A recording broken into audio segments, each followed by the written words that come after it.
watch CNN, I watch Fox, I watch CBS, and in this case, there's a lot of things not being said.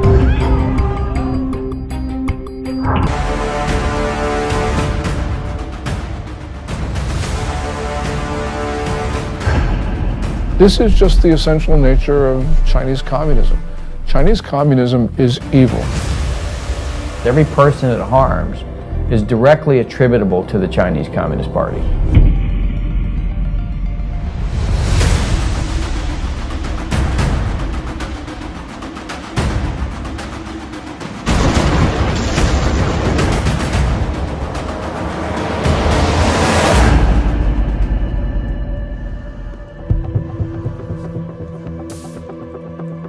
I began looking into the origin of the now widely known coronavirus in early February, with its timing amid the Hong Kong protests, the Taiwan elections, and the US-China trade deal. My name is Joshua Phillip. I'm an investigative reporter at the Epoch Times in New York, writing about the Chinese Communist Party's programs of espionage and unconventional warfare for well over a decade.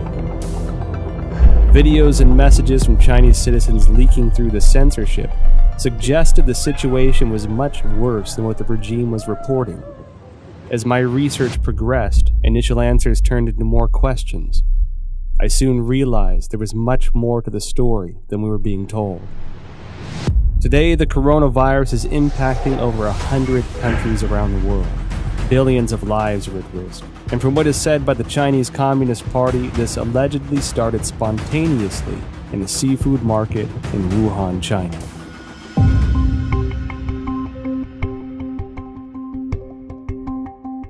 Wuhan is the capital of Hubei province, the largest city in central China. Huanan Seafood Market is located in Jianghan district of Wuhan City and is a large, comprehensive market that includes pork and a variety of frozen seafood, flavored spices, as well as some game meats. The first thing that received public attention about the epidemic was an internal notice from the Wuhan Health Commission. There has been a continuous occurrence of pneumonia cases of unknown cause.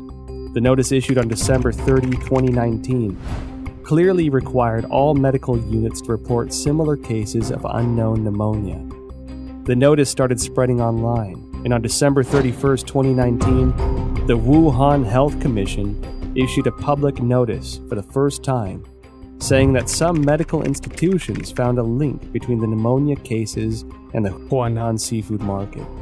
However, the notice pointed out that there was no evidence of obvious human-to-human transmission and no infection among medical personnel. On January 1, 2020, the Huanan Seafood Market posted a notice of closure. This was followed by a thorough cleanup of the market, which as an investigative reporter seemed rushed. Guan Yi, a well-known Hong Kong expert, echoed my concern that the move was like destroying a crime scene. Since then, Wuhan officials have repeatedly said that most cases of pneumonia in Wuhan have a history of exposure to the Huanan seafood market.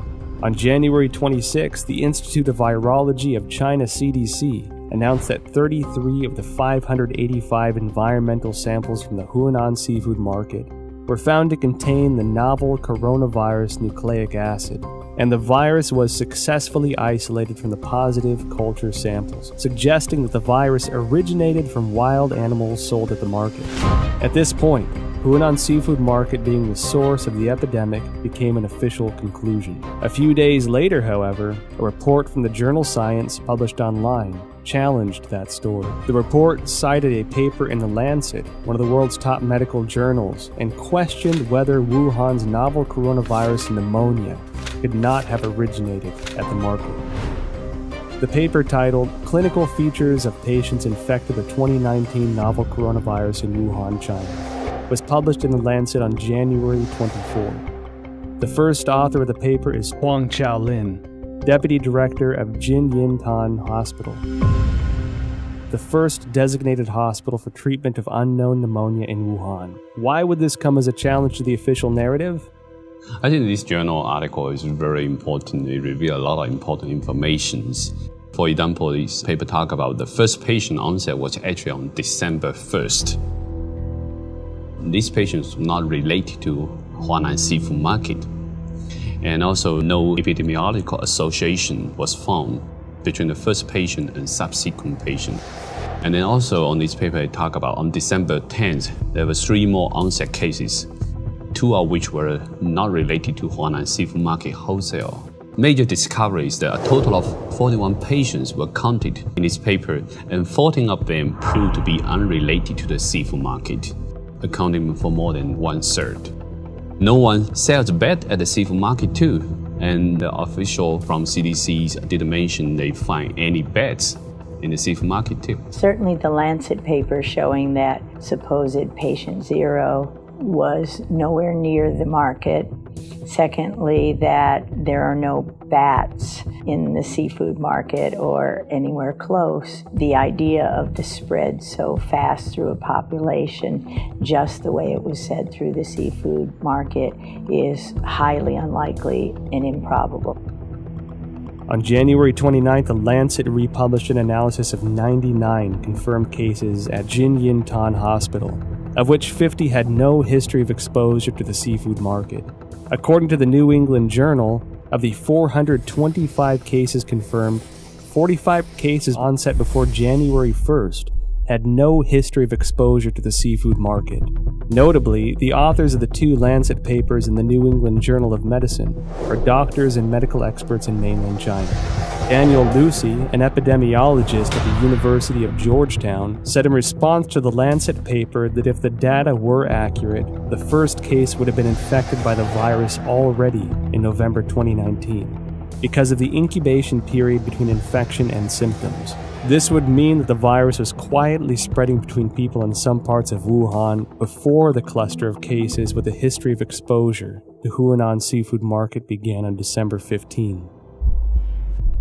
The first expert group from the National Health Commission arrived in Wuhan as early as December 31st, 2019. The expert panel established a set of diagnostic criteria after investigating Jinyintan Hospital of Wuhan that stipulated a history of contact with Huanan seafood market, the person having a fever, and displaying the whole genome sequence. All 3 standards have to be met to confirm a case. This standard was used until a second group of experts, including Zhang Nanshan, arrived in Wuhan on January 18th and made a revision. Why did the panel impose a history of seafood market exposure as a criteria of diagnosis, knowing that at least 1/3 of the cases were unrelated to the seafood market? They clearly know about 14 patients not related to Huanan seafood market at all. That clearly means another source of outbreak. I think somehow this could be a malfeasance or somewhat intentionally cover up some important source of infection. It can go a long way to covering up the actual source by imposing a false place and you're not looking at the actual victims. Then you're only allowed to find your keys under the light post. The numbers that we're getting from China about new infections and deaths are highly suspicious. We know that Beijing, for 6 weeks in December and January, suppressed information of the epidemic. And then when they officially acknowledged it on January 20, they then started a campaign of suppression of information. We know that because the central leading group that was announced on January 26 has a 9-person roster, and it's very heavy with propaganda officials. Indeed, the vice chairman of the group is the Communist Party's propaganda czar. It appears that the party's main goal here is suppression of information, controlling the narrative. That's more important to them than actually ending the epidemic. I was in China when SARS happened, and we were evacuated, and it was the exact same thing. There was no transparency. They tried as long as they could to cover it up until finally it was just like with the coronavirus, they could no longer cover it up, and then they proceeded to act. I mean, I think from my perception back then, their response to it is exactly the same.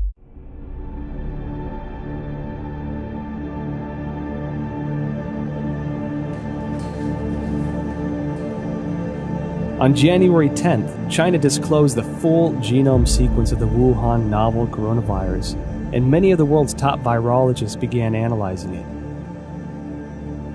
As early as January 7th, academic Zhang Yongzhen from the National Institute of Communicable Disease Control and Prevention along with the School of Public Health of Fudan University, submitted a joint paper to Nature. The paper was published on February 3rd and pointed out that the Wuhan coronavirus is closely related to CoV-ZC45 and CoV-ZXC21, two viruses sampled from bats in Zhoushan by the People's Liberation Army. The Wuhan coronavirus has an 89.1% nucleotide similarity to the CoV-ZC45 virus and even exhibits 100% amino acid similarity in the NSP7 and E proteins. Shortly after the paper was published, other scientists used BLAST, a program developed by the National Institute of Health and the National Center for Biotechnology Information, to compare the viral sequence based on the data submitted by Chinese authorities on January 12th. The results matched with Zhang's findings. Another scientist, Lu Raojian from the Chinese Center for Disease Control and Prevention, and their team also published a paper in The Lancet on January 30. The paper stated that the Wuhan virus has an 88% similarity to two bat-derived SARS-like coronaviruses collected in Zhoushan, Zhejiang province of China. The earliest discovery of this bat-derived virus is by an expert from the Research Institute for Medicine of Nanjing Command. A paper published in 2018 states that scientists from this institute detected many SARS-like coronaviruses in bats from Zhoushan City, also known as bat-like coronavirus, Zhoushan virus. In short, scientists found the Wuhan coronavirus, the current pandemic, is highly similar to a bat SARS-like coronavirus previously discovered by the Nanjing Military Research Institute, showing 100% amino acid similarity in NSP7 and envelope protein, the E protein. What does this high similarity reveal? Hard to see a protein is 100% identical when the virus jumps species. And so that was suggesting maybe the virus could be generated with a reverse engineer process. I certainly believe that the 100% amino acid similarity says it can't possibly be a natural mutation.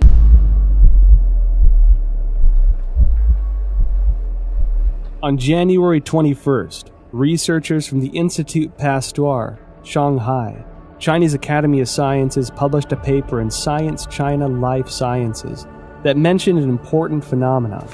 The sequence of a key part of S protein of Wuhan virus has high homology with the SARS virus. What are S proteins? In the well-known coronavirus picture, they are little mushrooms attached to the surface of the virus. These S proteins, also known as spine proteins or spike proteins, are the most important tool for the coronavirus to invade human cells. If we compare the receptor, ACE2, on the cell surface of human bodies to a lock, this S protein is the key, which can unlock this lock on the cell surface and then invade into the cell to propagate and destroy it.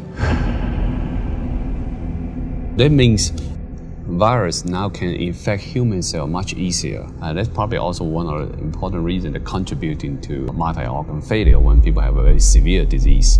So it can spread out in the human body much faster. Well, the S proteins, the high similarity of the S proteins from SARS-1 to now SARS-2, that's your spike protein. That's the lock and key. That's going to be what drives it right through human cells. And so we know that's the pathogenic spike protein that for the original SARS. So now you're allowing that access to human tissues because the spike proteins of the natural evolutionary strains don't infect human cells at all. So that research has been going on at Wuhan and published since 2007. And clearly, if that spike protein from SARS weren't on the new COVID-19 or SARS-2, it wouldn't be able to enter human cells. So again, this is evidence that it couldn't go through the Wuhan seafood market. Research into the virus genome sequence revealed many essential data points. According to a February 28 report in the South China Morning Post, the Shanghai P3 laboratory, which first shared the Wuhan coronavirus genome with the world, was ordered to close by authorities, impeding further research on the virus. Professor Zhang Yongzhen and his team, who published the genome sequence on January 11th, worked at this laboratory. According to a February 26 report on Caixin, Zhang Yongzhen's team isolated and completed the genome sequence of the previously unknown virus on January 5th. On the same day, the Shanghai Public Health Clinical Center reported the discovery to the National Health Commission and recommended prevention measures. No response was received as of January 11th. And it was then that the team decided to publicize the virus genome sequence on virological.org, becoming the first team to do so in the world. Caixin also reported that the Hubei Health Committee already notified genome sequencing organizations on January 1st regarding the cessation of analysis of Wuhan virus samples. Existing virus samples must be destroyed. Information on the samples, related to papers and related data, are all prohibited from release. On January 3rd, China's National Health Commission distributed Notification Letter 2020 No. 3, in which a similar directive was presented. Afterwards, the once active Chinese scientific community suddenly fell into an eerie silence. What was the Chinese Communist Party trying to hide? This is telling us the Chinese government is censoring this information. They do not allow the samples to be sequenced or do not allow the sequence to be published or submitted to the gene bank. Its response to this virus is extremely troubling. It ignored it for 6 weeks. It allowed it to spread around China. It tried to get other countries to not protect themselves. This is dangerous, irresponsible behavior, and it's endangered not only the Chinese people, but people around the world. There is no other way of looking at it. They are responsible for the continuation of this coronavirus. And every time it comes back, because it will come back, because it's going to be with us now permanently, it will come back, and every person that it kills, every person it harms, is directly attributable to the Chinese Communist Party.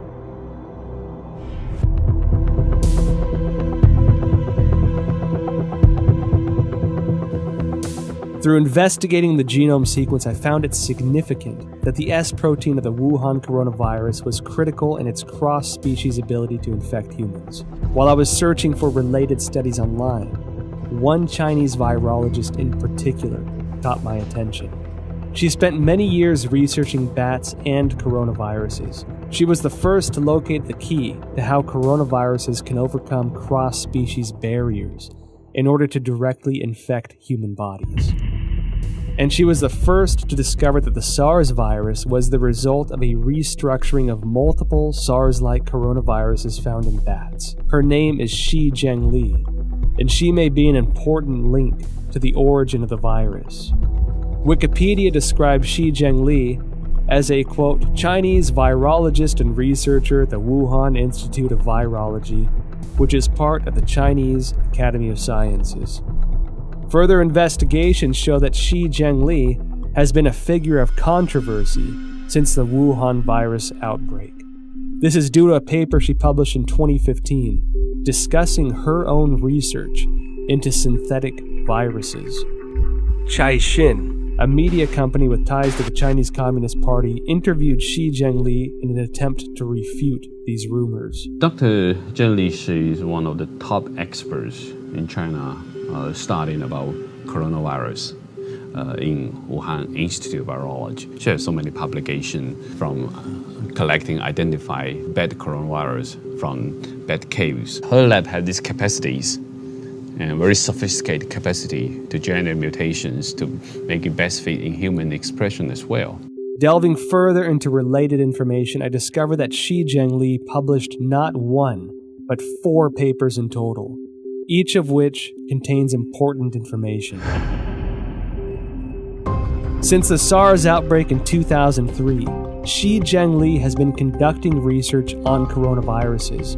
From 2010 onward, the focus of Shi and her team was redirected to identifying the capacity for coronavirus transmission across species, specifically putting the spotlight on the S protein of the coronaviruses.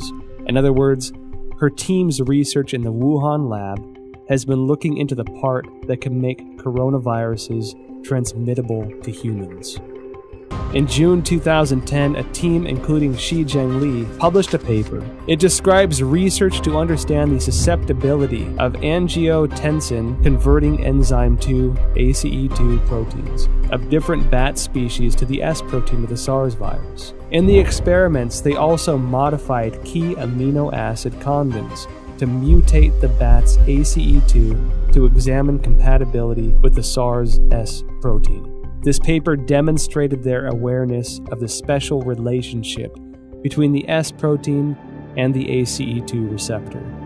It also signified that Shi had unearthed the passageway for coronaviruses into human bodies. In October 2013, Shi and her team published a paper in the authoritative science journal Nature. They claimed a breakthrough in coronavirus research. What was their breakthrough? They successfully isolated 3 viruses from bats, one of which had an S protein that integrated with human ACE2 receptors. This effectively demonstrated the human infection of SARS-like viruses to humans without the need of an intermediary host. Then, in November 2015, Shi and her team at the Wuhan lab once again published a paper, this time in the British journal Nature Medicine. They discussed the creation of a synthetic virus, a self-replicating chimeric virus. This virus had the SARS virus as the framework, with the key S protein replaced by the one they had found in a bat coronavirus she mentioned in her 2013 paper. This new virus demonstrated a powerful ability for cross-species infection. The mice infected with this synthetic virus revealed severe lung damage with no cure. This symbolized that Shi's successful splicing of the SARS virus was a key to open the door to the cross-species transmission. What is startling is that these successful experiments on mice were only the tip of the iceberg. They planned to further experiment on primates. Although Shi Zhengli did not indicate any conclusion from this research, her move to research on primates suggests this was to more closely simulate the infection of humans with this new synthetic virus. This wasn't done without controversy, however. Shi's experiments quickly triggered widespread debates from the academic community. Simon Wayne Hobson of the Pasteur Institute in France expressed deep concerns. He told Nature, if the new virus escaped, nobody could predict the trajectory. Propagation could happen anywhere. His statement is exactly what's happening, that the virus is everywhere. Additional studies very strongly support the idea that this new coronavirus came from a recombination event. However, this did not terminate Shi's research. On November 14, 2018, Shi Zhengli spoke at the School of Life Sciences and Biotechnology at Shanghai Jiaotong University. The topic was bat coronavirus and its cross-species infection. Reports of this event have since been deleted from the university website. I discovered 2 more significant pieces of information regarding the dangers of the research conducted by Shi Zhengli's team. First, on October 16, 2014, the Obama administration, wary of the potential threats to public health from the gain-of-function GOF research into SARS, MERS, or influenza, announced through the National Institute of Health that it was suspending funding into similar research. The funding pause included Shi Zhengli's research project, Genetic Engineering of SARS-like Coronavirus in Bats, a collaborative effort with Dr. Ralph Barrick, a virologist at the University of North Carolina. Second, after the Wuhan outbreak, Indian researchers compared the S protein sequence between 2019 nCoV and SARS. They discovered that 2019 NCOV had 4 new sequences inserted, all of which can be found in HIV sequences through a search on GenBank. Shi Zhengli discredited those observations, although she never denied the existence of the 4 inserted sequences.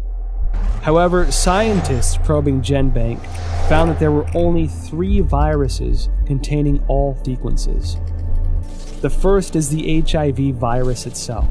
The second is a bat coronavirus discovered by Shi.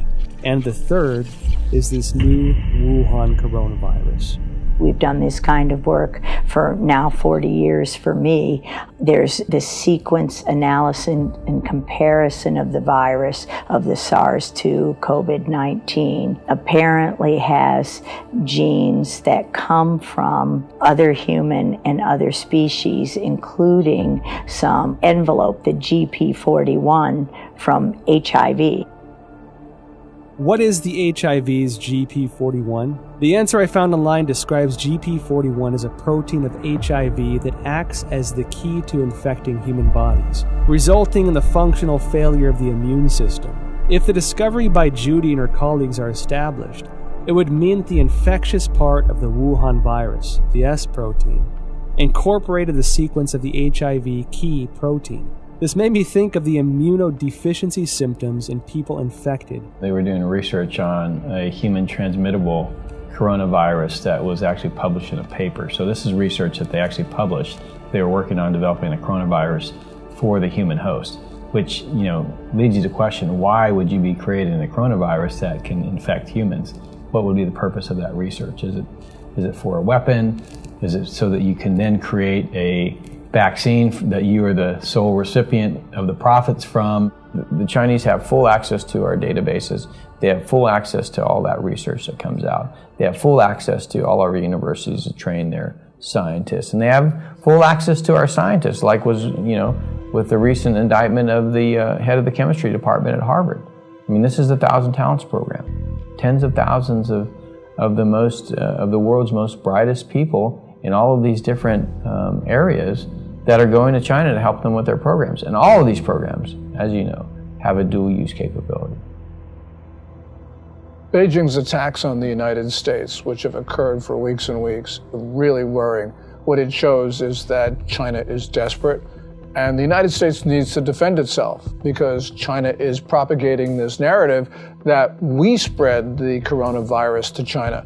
So the United States needs to just come out with the facts about how China took coronavirus samples from Canada and the United States. They sent them to Wuhan. We don't know exactly what went on in that lab there at the Wuhan Institute of Virology, but it's time for the United States to defend itself.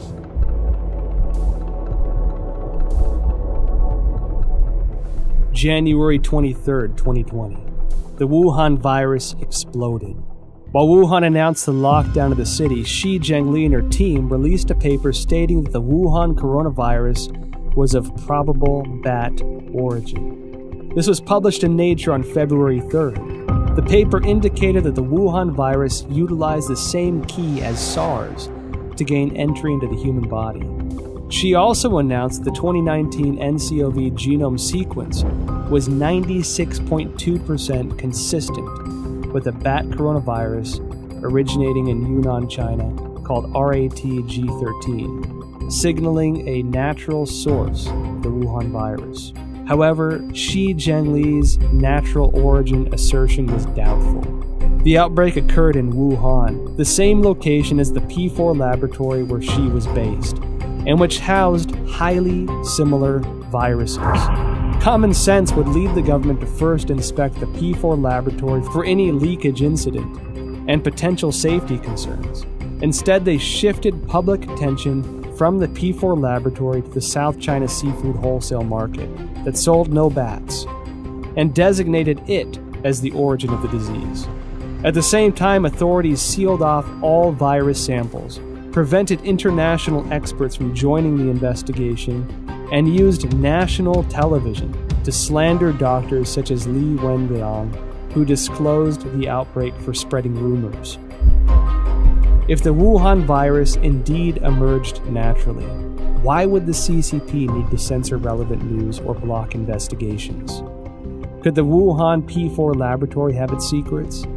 Virus samples and genome sequences may be the exact ingredients we need to find our answers. When I first heard of the coronavirus, I was deeply concerned. Almost every disease that starts in China begins in Guangdong province, the province that surrounds Hong Kong, in the south. But Wuhan is in the central portion of the country, and so this was extremely unusual. It's not a conspiracy theory to think that the coronavirus came from the Wuhan lab. We don't know at this point. And until we know, the theory about the lab origin is certainly something that we should consider. I noticed that after the outbreak, the Wuhan Institute of Virology kept strangely quiet. Under normal circumstances, as the nation's highest level of virology research institute, it should be the first one to actively respond when the entire country is working around the clock, attempting to control a disease like this. One that so closely fits the type of viruses its scientists were researching. In contrast, the Institute had a highly visible demonstration on CCTV of their efforts to detect and prevent the outbreak of virus V in pigs of Guangdong in 2018. It should be noted that the Wuhan Institute displayed a series of abnormal events since the start of 2020. January 2nd, an email from the Director General of the Institute to all internal staff was circulated. The subject was notice regarding the strict prohibition of disclosure of any information related to the Wuhan unknown pneumonia.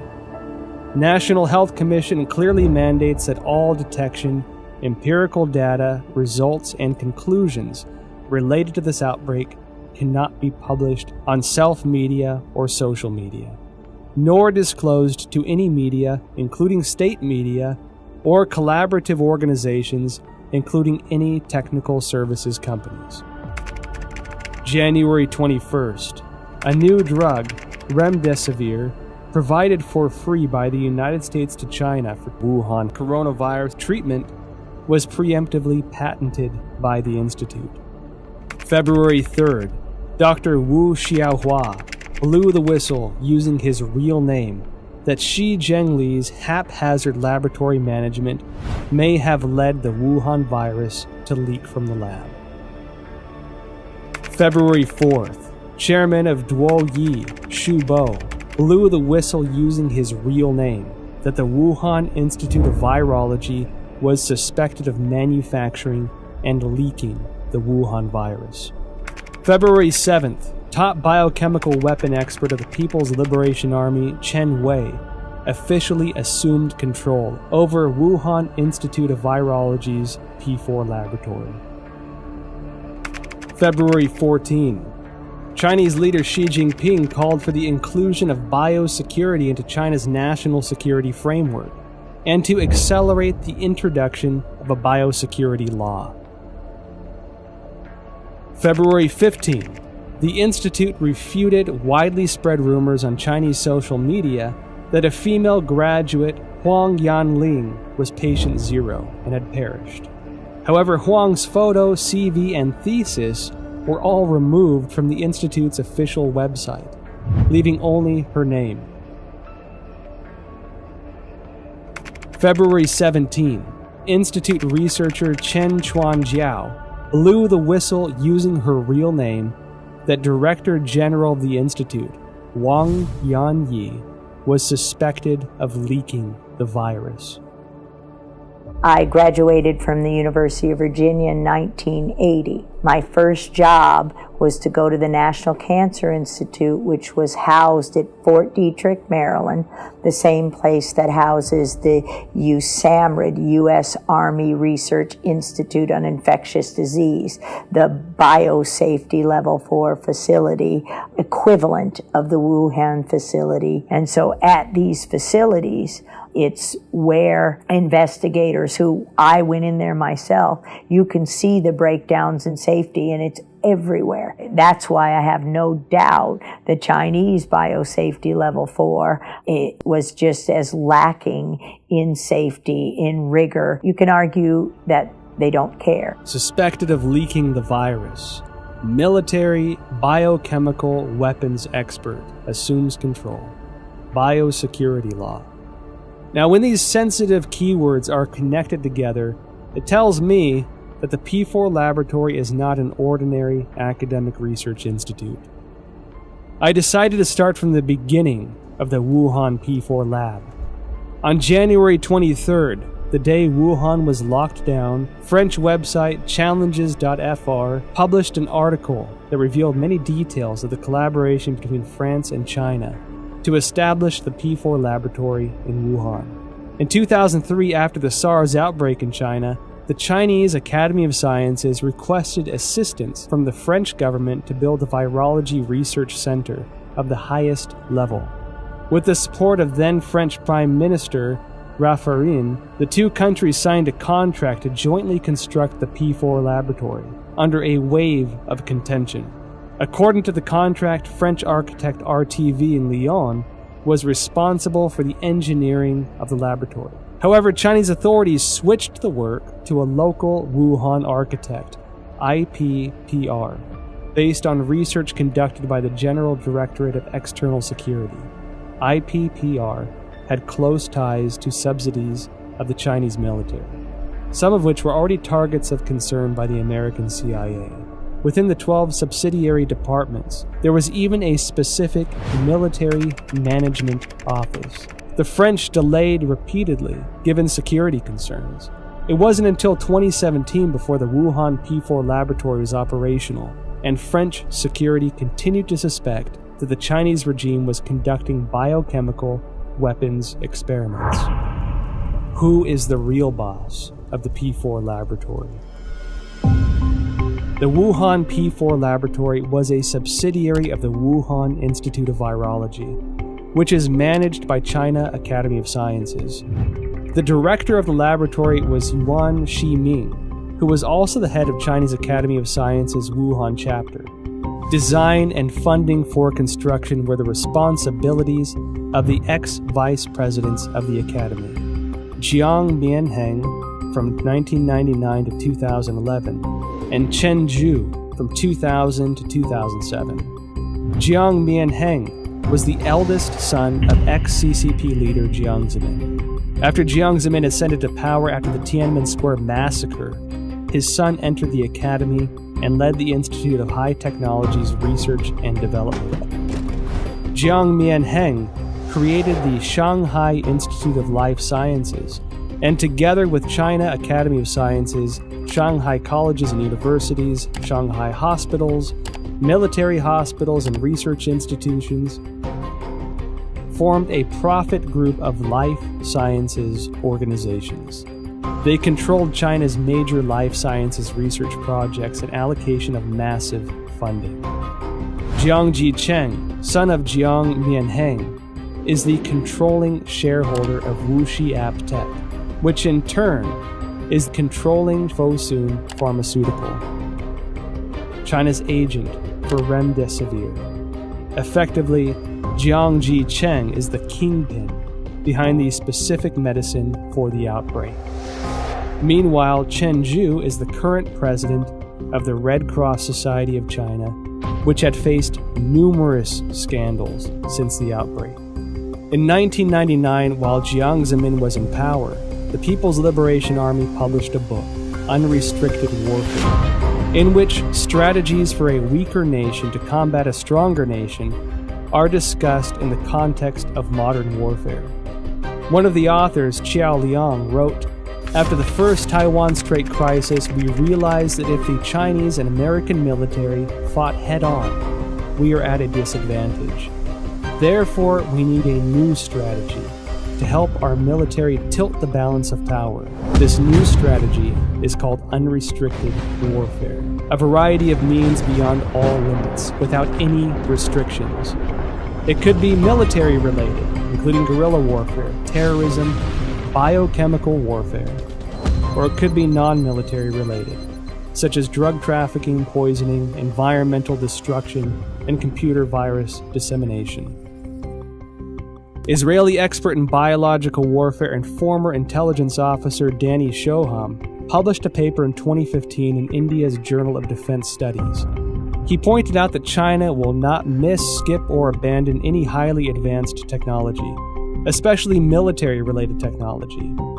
The article noted that China had 12 facilities related to the Ministry of National Defense and 30 subsidiary facilities of the PLA participating in the research, development, manufacturing, testing, or storage of biological weapons. The Federation of American Scientists indicated similar concerns in an evaluation report.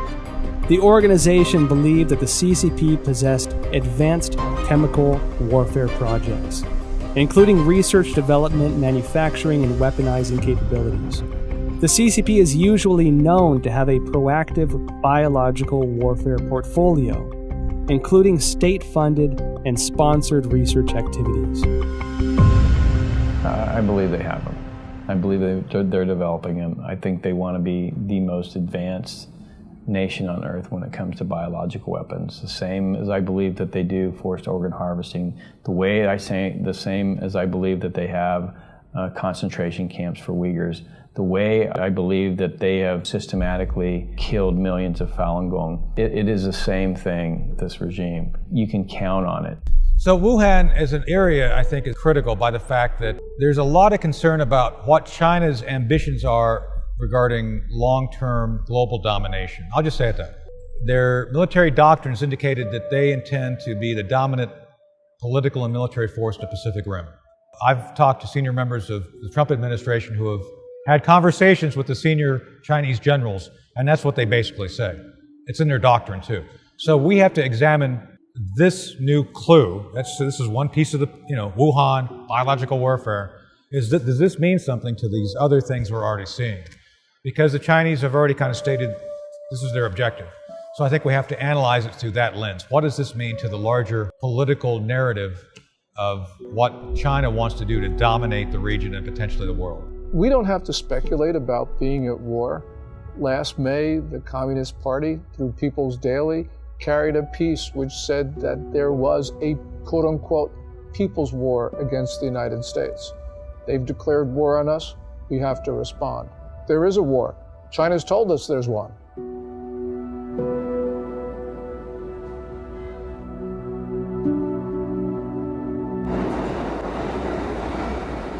At present, the Wuhan Coronavirus pandemic has spread to about 190 countries with no signs of slowing down.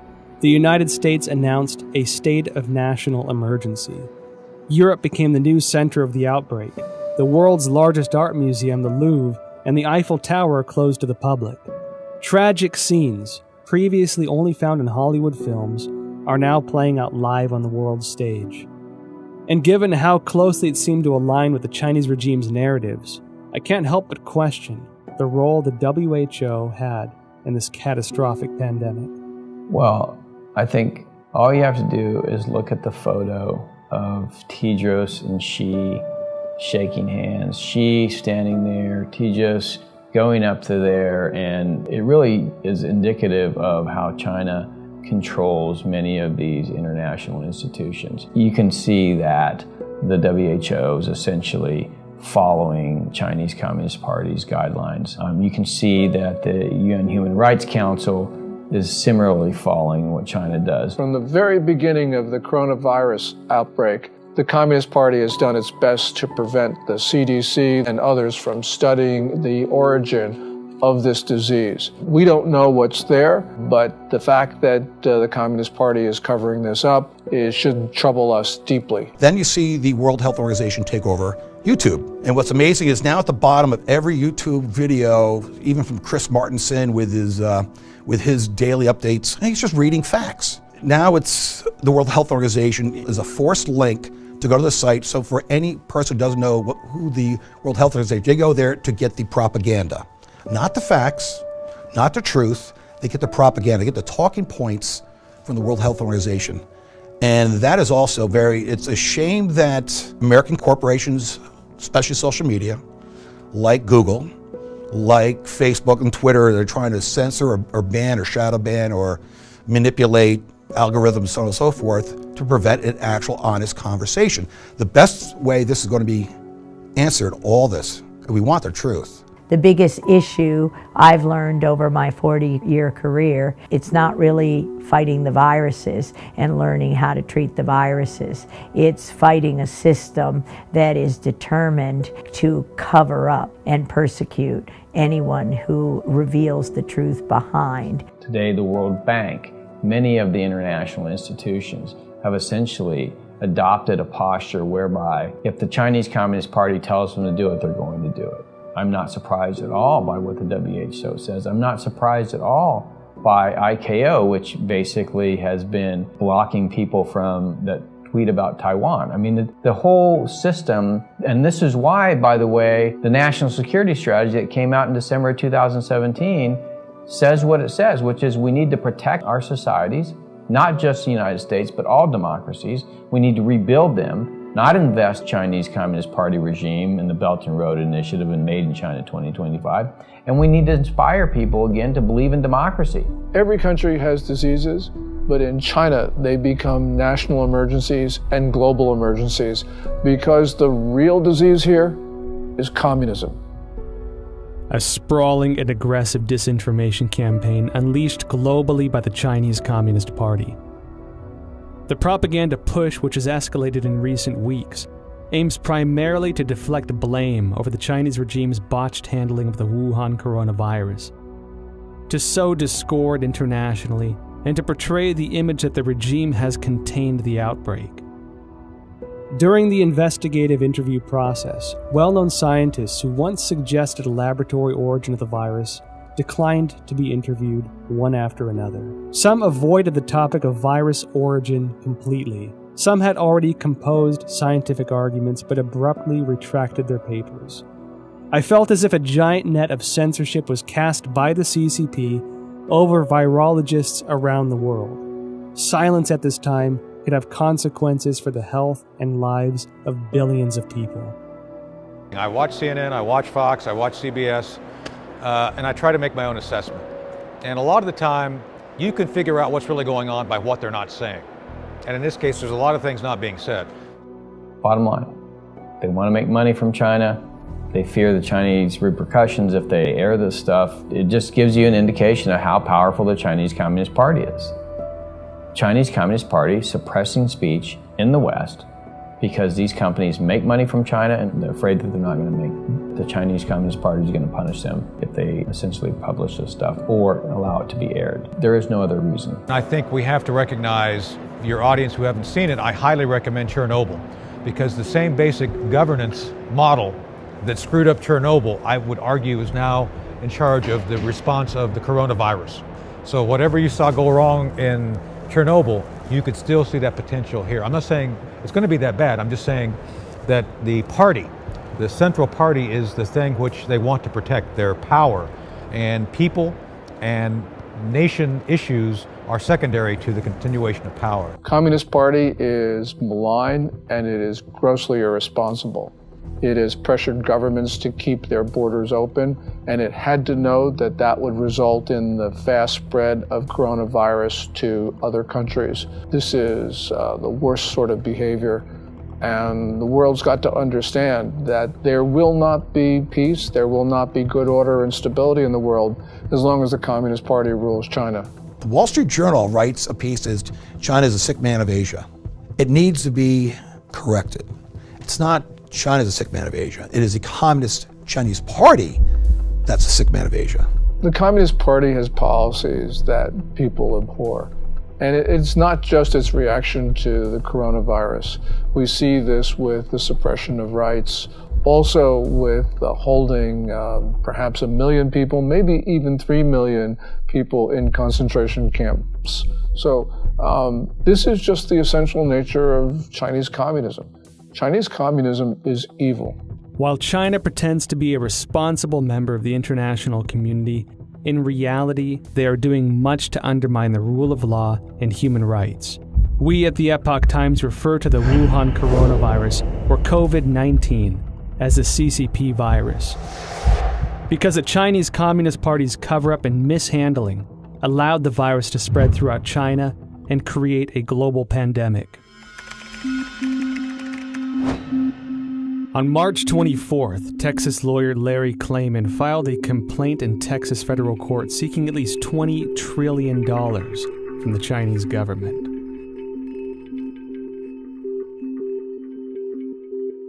Klayman said in a statement, quote, "The Chinese people are a good people, but their government is not, and it must be made to pay dearly."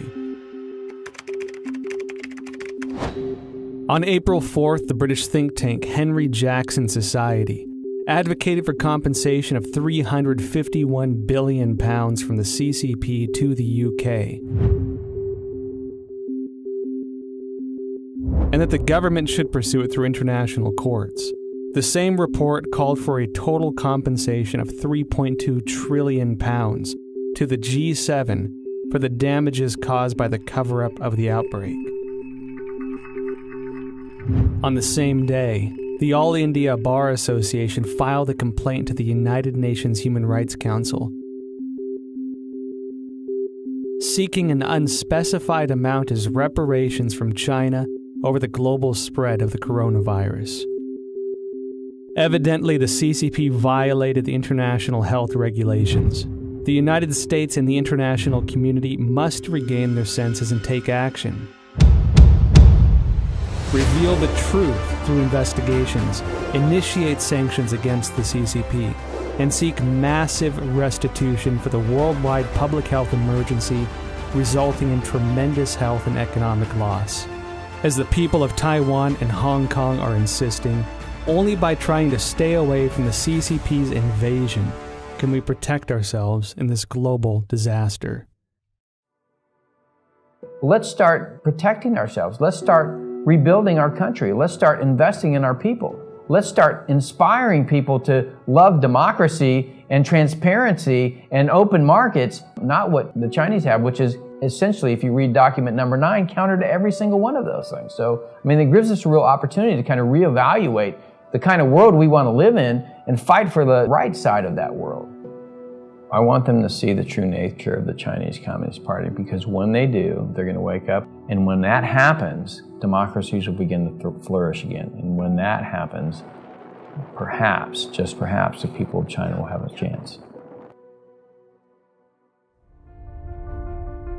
This virus must have a message for all of us as people of this earth. We need to take a break from our busy schedules and seriously consider the repercussions of our ever-expanding scientific research and development. Did we go too far? Do our desires and ambitions go against the laws of nature and pull us further from the direction given by heaven?